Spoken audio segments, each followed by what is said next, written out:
Joining me now, internet safety expert John Lucich, CEO of Network Security Group. John, it's good to see you. It's an important reminder for parents out there about these Facebook groups and their young teenage girls and boys. How exactly do they work, and how do we protect kids against this? It's going to be an education process. It's not just Facebook. You know, many years ago it was MySpace.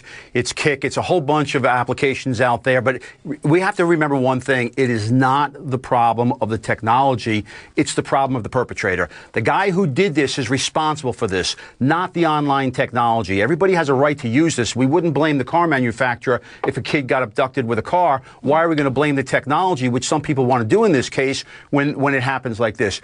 When you see this kid go out the window, she's hiding that from her parents. And when she hides things from her parents can no longer protect her. I believe that society has over-sexualized these kids to get involved in this. We have now manufacturers selling thongs to 12-year-olds. And there's this pressure on these kids to compete in this sexual world way too young. But that's a really sort of hard thing to grasp, right? Talking about societal pressures on these young teenagers, which I completely understand what you're saying. But from a security standpoint, how is it that you monitor who's doing what on these social accounts, especially when some of them are private companies? Is this really a conflict of interest if the government gets involved in finding out whether or not a 12, 13, 14-year-old is interacting with someone they shouldn't be?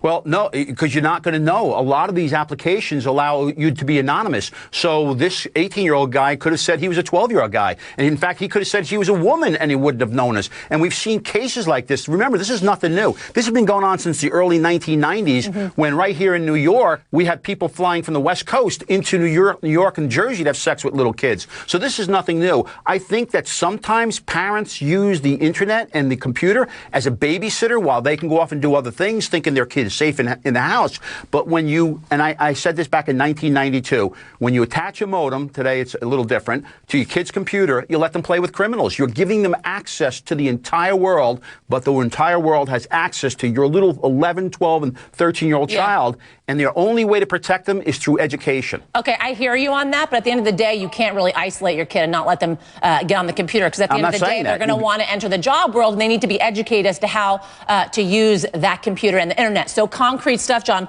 what do parents need to do to keep their kids safe? Keep them off sites that they're not supposed to be at such a young age. Make sure they don't go out and meet with somebody. This was not meeting them online. This was this girl using that to meet him and then go off on herself. Never go off in the night. There's been so many cases where kids have left the house without telling their parents. So it's going to be an education. It's going to be watching this kid to make sure they're not going out at 10 o'clock at night. It's all going to come down to parental control over their kids, right down to installing something on the computer so they know what their kids are doing online. But it's going to come down, if it's your child, you're ultimately responsible for making sure that kid's not going out at night. Yeah, there's got to be a lot. And if it does, then that's the problem right there. There's got to be a lot more parental control in that regard. John Lucich, CEO of Network Security Group, thank you.